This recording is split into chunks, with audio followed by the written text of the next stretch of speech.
1990 സിസ്റ്റമാണ്. ഇത് cash tower, automatic cash ടവറാണ്. നമുക്ക് ബില്ല് അടിക്കുമ്പോഴേ അത് തുറന്നു വരത്തുള്ളൂ. ഇത് മൊബൈലുമായിട്ട് കണക്ട് ചെയ്യുന്നുള്ളൂ. നിങ്ങളെ ഫോണിൽ കൂടെ ചെയ്യുന്ന സിസ്റ്റമാണ്. നമ്മളിതിന്റെ സോഫ്റ്റ്വെയർ, അത് കണക്ക് പ്രിന്റർ, 2 ഇഞ്ച് പ്രിന്റർ, അത് കണക്ക് ഇത് cash store, automatic cash store, wireless barcode scanner, ഇതെല്ലാം നിങ്ങൾക്ക് ഫോണുമായിട്ട് കണക്ട് ചെയ്യുന്ന ഒരു വലിയ സിസ്റ്റത്തിൽ ചെയ്യുന്ന കണക്ക് തന്നെ എല്ലാം നിങ്ങൾക്ക് ചെയ്യാൻ പറ്റുന്നതാണ്. കൂടാണ്ട് നമുക്ക് വേണമെങ്കിൽ ഇത് ഓപ്ഷണലായിട്ട് നമുക്ക് കീബോർഡും ഇതിൽ കണക്ട് ചെയ്യാൻ പറ്റുന്നതാണ്.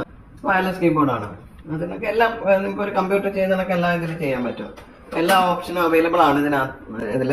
നിങ്ങൾക്ക് വിത്ത് GST, വിത്തൗട്ട് GST ഒക്കെ ചെയ്യാനുള്ള ഓപ്ഷൻസ് ഉണ്ട്. ഇത് ബില്ല് ചെയ്യുന്ന ഓപ്ഷനാണ്. നമുക്ക് സെയിൽസ് ഇൻവോയ്സ് ക്രിയേറ്റ് ചെയ്യാനായിട്ട് നമുക്ക് ഇവിടെ ആഡ് സെയിൽ എന്ന് പറഞ്ഞുള്ള ഓപ്ഷൻ ഉണ്ട്. അതിൽ പോയി കഴിഞ്ഞാൽ നമുക്ക് കസ്റ്റമർ സെലക്ട് ചെയ്യാം. നമുക്ക് ഏത് കസ്റ്റമർ വേണമെങ്കിലും നമുക്കിപ്പോൾ ഒരു കസ്റ്റമർ സെലക്ട് ചെയ്ത് നമ്മൾ നേരത്തെ അടിച്ചിട്ടിരിക്കുന്ന എല്ലാ ഇത് കാണും. നമ്മളിപ്പോൾ ഡെമോക്ക് ആയതുകൊണ്ട് നമുക്കിപ്പോൾ ഒരു സാമ്പിൾ ഡേറ്റയാണ് ഇട്ടിരിക്കുന്നത്. അപ്പോൾ ഇതിൽ ഐറ്റം നമുക്ക് ആഡ് ചെയ്യാനായിട്ട് നമുക്ക് ഇവിടെ നേരത്തെയുള്ള ഐറ്റംസ് നമുക്ക് ഏത് വേണമെങ്കിലും ഇവിടെ നിന്ന് സെലക്ട് ചെയ്യാം. അത് കണക്ക് ക്വാണ്ടിറ്റി കൊടുക്കുക. അപ്പോൾ 5 ക്വാണ്ടിറ്റി ആണെങ്കിൽ 5 ക്വാണ്ടിറ്റി കൊടുത്തിട്ട് സേവ് ചെയ്യുക. അതിനെ ടോട്ടൽ ചെയ്തിട്ട് ഇവിടെ വരും. അതിന് ഇനി GST ഒക്കെ ഉണ്ടെങ്കിൽ നമുക്ക് അതിന്റെ ബ്രേക്കപ്പ് ഒക്കെ ഇവിടെ കിട്ടുന്നതാണ്. ഇനി നമുക്ക് ഇതിൽ തന്നെ ബാർകോഡ് ചെയ്യാനുള്ള ഓപ്ഷനും ഉണ്ട്. ഇത് വയർലെസ് ബാർകോഡ് സ്കാനർ ആണ്. ബ്ലൂടൂത്തുമായിട്ട് കണക്ട് ചെയ്യാം, വൈഫൈ ആയിട്ട് കണക്ട് ചെയ്യാം, അത് നമുക്ക് വയറുമായിട്ടൊക്കെ കണക്ട് ചെയ്യാൻ പറ്റുന്ന ഹെവി ഡ്യൂട്ടി ബാർകോഡ് സ്കാനർ ആണിത്. അപ്പൊ ഇതെങ്ങനെ നമുക്ക് ബാർകോഡ് വെച്ചിട്ട് ബില്ല് ചെയ്യാന്നാണ്. ഇതിനകത്ത് തന്നെ ഓപ്ഷൻ ഉണ്ട്. ബാർകോഡ് ബില്ലിങ്ങിനായിട്ട് അവിടെ ബാർകോഡിന്റെ സിമ്പൽ കൊടുത്തിട്ടുണ്ട്. നമ്മളവിടെ എന്നിട്ട് നമുക്ക് ഐറ്റംസ് ഇതിനൊക്കെ ഇപ്പൊ 2 പ്രാവശ്യം സ്കാൻ ആയി, 2 ആയി, 3 ആയി, അങ്ങനെ നമുക്ക് ഫാസ്റ്റ് ആയിട്ട് വലിയ സിസ്റ്റത്തിൽ ചെയ്തണക്ക് തന്നെ നമുക്കിതിലും നമുക്ക് ചെയ്യാൻ പറ്റുന്നതാണ്.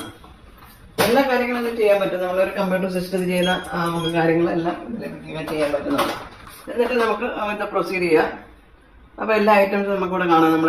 നമ്മൾ ആഡ് ചെയ്ത് കൊടുത്ത എല്ലാം ഇവിടെ കാണാം. അപ്പോൾ ഇത് കണക്ക് നമുക്ക് പ്രിന്റ് പ്രീവ്യൂ കിട്ടും. നമുക്ക് ഇവിടുന്ന് ഡയറക്റ്റ് വേണമെങ്കിൽ നമുക്ക് പ്രിന്റ് ചെയ്യാൻ പറ്റുന്നതാണ്.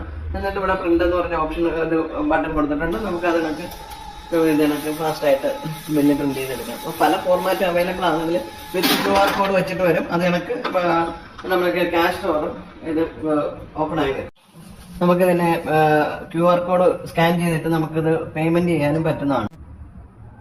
നമുക്ക് ബില്ല് എമൗണ്ട് തന്നെ നമുക്ക് അവിടെ കിട്ടും. നമുക്ക് അത് വെച്ചിട്ട് നമുക്ക് പേയ്മെന്റ് ചെയ്യാനും പറ്റും. ഹാൻഡ് ഫ്രീ ആയിട്ടുള്ള ബാർകോഡ് സ്കാനർ നമുക്ക് ഇതിൽ കണക്ട് ചെയ്യാൻ പറ്റുന്നതാണ്. നമുക്ക് നോക്കാം. ഇത് കണക്ക് 2 പ്രാവശ്യം സ്കാൻ ചെയ്യാൻ 2 ഐറ്റം. ഇത് വളരെ ഫാസ്റ്റ് ആയിട്ട് ചെയ്യാൻ പറ്റുന്ന വലിയ സൂപ്പർ മാർക്കറ്റിലൊക്കെ ചെയ്യുന്നത് തന്നെ നമുക്ക് ഇത് ചെയ്യാൻ പറ്റുന്നതാണ്. പ്രൊസീഡ്. അപ്പൊ നമുക്കിവിടെ എല്ലാ ഐറ്റംസും ആഡായി വന്നിട്ടുണ്ട്. ഇനിയിപ്പോ നമുക്കിത് സേവ് ചെയ്തു. ഇത് കണക്ക് നമുക്ക് ഫാസ്റ്റ് ആയിട്ടും പിന്നെ